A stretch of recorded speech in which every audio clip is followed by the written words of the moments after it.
अब एक बात सावधानी से सुनिए।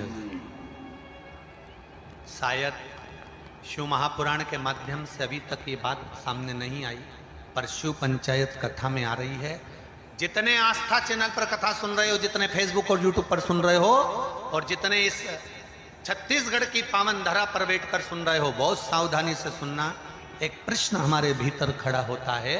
जब हम सूर्य नारायण भगवान को अर्घ देते हैं, जल चढ़ाते हैं, तो वो जल पृथ्वी पर जब गिरता है तो उसके छींटे हमारे शरीर पर लगते हैं। क्या वो ठीक है? क्या वो श्रेष्ठ है? तो शिव महापुराण की कथा कहती है, जब हम सूर्य को अर्घ देते हैं, सूर्य को जल चढ़ाते हैं, वो पानी जब पृथ्वी पर गिरता है, उसके छींटे हमारे शरीर पर लगते हैं, तो वो श्रेष्ठता का भाव निर्मित करते हैं। वो गलत नहीं हो सकता। कारण अब वो भी समझ लीजिए।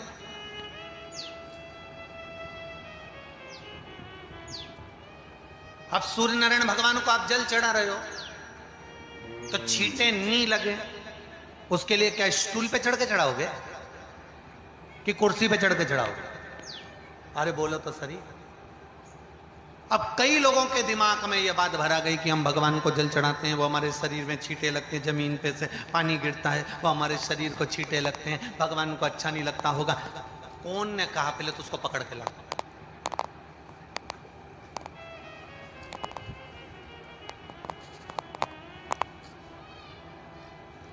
क्योंकि मेरे राम जी महाराज, मेरे भगवान कृष्ण,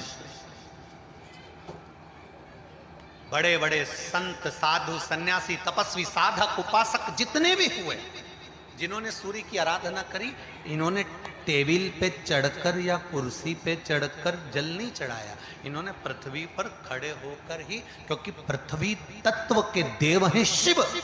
जब हम मृत्यु लोक पर खड़े हो